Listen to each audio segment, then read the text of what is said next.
Have you ever felt pain on one side of the chest area which escalates and moves to the remaining side so that the chest is very painful, and this pain sometimes extend towards your neck? Or the converse is true, where the pain begins from the neck downwards to one side of the chest and finally spreads to the whole chest. And does this happen to you when it is cold? Today, KAREEM'S channel explains how such symptoms could be symptoms of pneumonia or bronchitis. However, we are going to major on pneumonia because chronic bronchitis would always finally lead to pneumonia. Now, why does this just happen when it is cold, when the weather is cold? Does it mean that cold affects the lungs or the chest region and leads to pneumonia? Does cold cause pneumonia? No, cold does not directly cause pneumonia, but pneumonia would be a secondary effect of cold.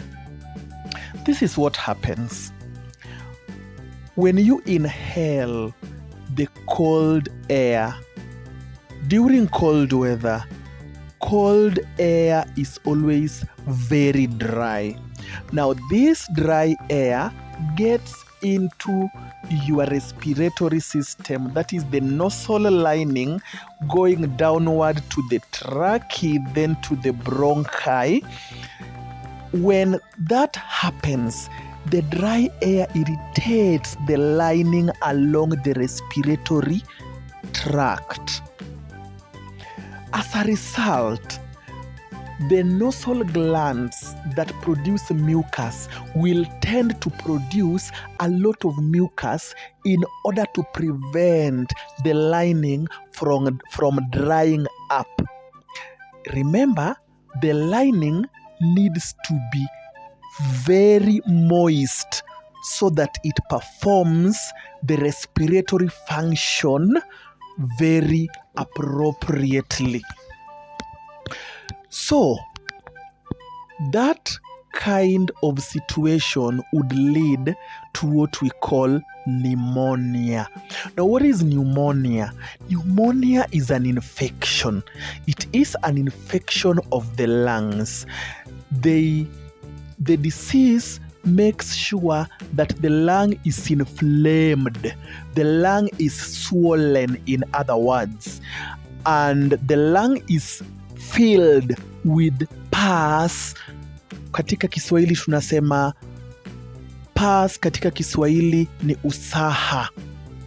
And then it is also filled with fluids and even mucus being part of it. So, this pneumonia, how does the cold now cause pneumonia?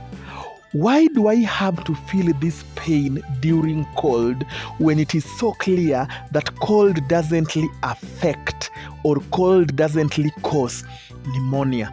When this mucus is produced, it traps bacteria. It can also trap virus and also trap what we call the fungi. All these can cause pneumonia, and that means we have different types of pneumonia. Pneumonia that is caused by bacteria, pneumonia caused by fungi, and also pneumonia caused by virus.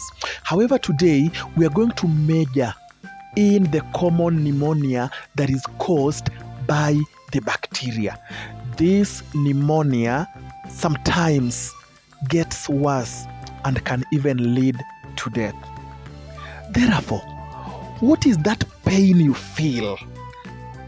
That pain that you feel on your chest is the pain of the inflamed lungs.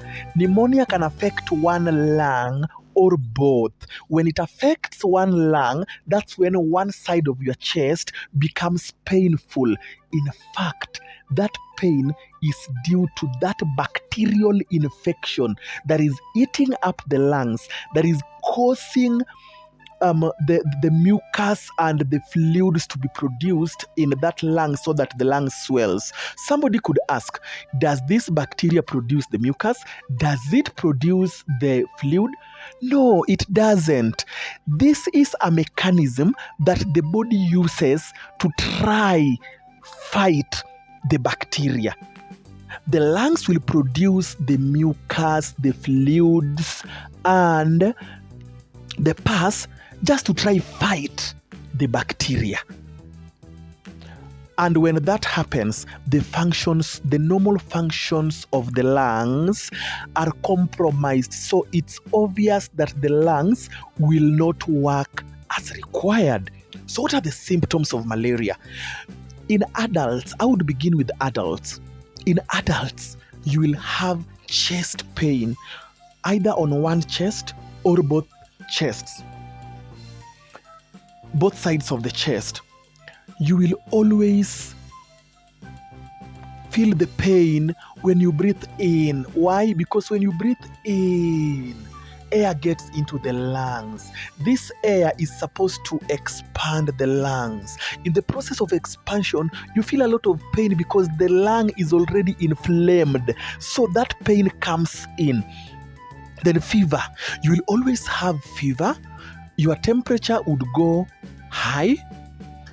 Sometimes you can cough, dry cough, or you cough with mucus, with phlegm, with sputum. Unatema yale makamasi ambayo yameshikana wakati ambapo unakohoa. Then we have shortness of breath. When you breathe in, you know now what happens? When that happens, the cold air gets in and the irritation of the lining happens. The lining tends to get narrower. The respiratory path tends to get narrower. So you will always breathe. You'll always have shortness of breath, and sometimes you breathe with a wheezing sound. You breathe as if you are whistling. Especially when you breathe in, you will always feel that. You will have chills as well when this happens, and your oxygen level will always go low. When your oxygen level goes low, there is what we call a pulse oximeter. It is the one that is used to test for your oxygen level. When it is low, then pneumonia becomes a suspect of your problem. Children have also their distinctive symptoms that probably the adults may not have, in as much as there is a border between the major symptoms in adults and children. A child or a baby may have bluish skin. So if your child maybe cries and they behave as if their chest is painful, can you read them? Check them if they have bluish skin. A good parent needs to know the skin tone of their child. When the child has a changed skin tone and the skin turns bluish, it's always very easier to check it through the lips. The lips of the child can always turn blue. When the lips turn blue, then pneumonia is always suspected. Then the child could grunt when they are breathing. Also, when the child is breathing, look at the ribs. When the muscles of the ribs tend to move inwards, more inward than usual. Your child. Look at the child. When the child is breathing, does the ribs move deeper than usual, inwards? Then the child could be suffering from pneumonia. When the child is also breathing rapidly, so quicker breaths, taking so quick breaths, then that child could be suffering from pneumonia. Look at the nose of the child. When the child is breathing normally, the nostrils, if you look at them, they will always expand or widen and contract, but not so much visibly.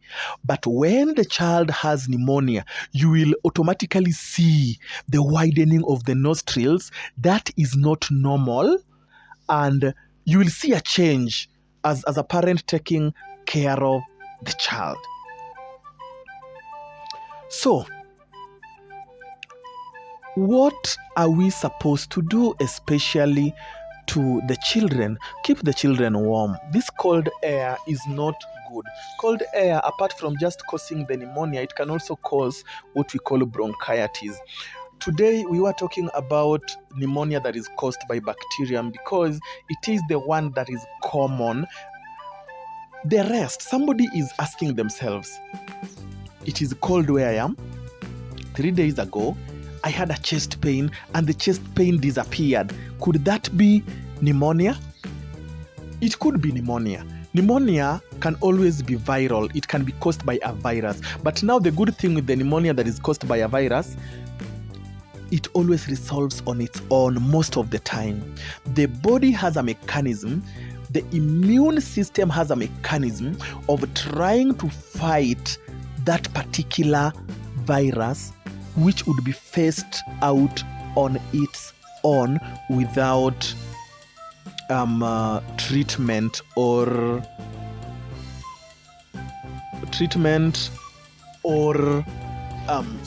getting medication, so to speak.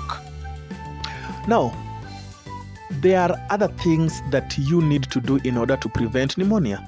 Always wash your hands. Wash your hands to kill germs, any germs that could be hovering somewhere that you can always inhale. Those who are smoking stand very high chances of suffering pneumonia. So if you can stop smoking, just stop smoking. Also, people with impaired immune system, people who have chronic diseases, should take good care of themselves so that they are not infected. The treatment of bacteria, of pneumonia that is caused by the bacteria, usually is about taking care of the pain. And pain, you can always consume painkillers. And pain and the inflammation, the swelling. Now, one good painkiller, I'm just suggesting, a good painkiller usually is the Brufen, that can always kill the pain and control inflammation. Then you can always have an antibiotic for that. An antibiotic, there are very many antibiotics that are sold. Sometimes now it's always good to get to see your doctor so that they tell you the best antibiotic according to the type of the pneumonia that you have. If it is viral, you will be given antivirals. If it is bacteria, you will be given antibiotics. And also there is what you call the prednisone or prednisone. That one is always there also to take care of inflammation, and you'll always be given that as well. So during cold seasons, make sure you are warm so that pneumonia does not affect you. Keep the medications. If you are supposed to consume antibiotics, I would say, make sure you clear the dose. If you are told it is 1 times 2 for 7 days, go for those 7 days. The problem with antibiotics, and of course this we'll look at in our next video, antibiotics, if you underdose them or you overdose them, they will affect you. In fact, the next time you'd want to swallow that antibiotic or to consume it, it will not work for you. So take antibiotics very seriously, and that is why I usually say, don't just go over the counter. Make sure you know what you are treating, especially when you're using antibiotics. Those medicines, some of them are very powerful. Some of them can cause reactions, especially when wrongly used. And some of them can always kill the good bacteria in you. So that's why you don't just go gobbling antibiotics. You make sure you are treating whatever is known or whatever you know without so much guesswork. At least I give you the symptoms. So even when you are going over the counter, the person you are going to get there, a pharmacist or maybe a nurse or any medical practitioner, they will always know.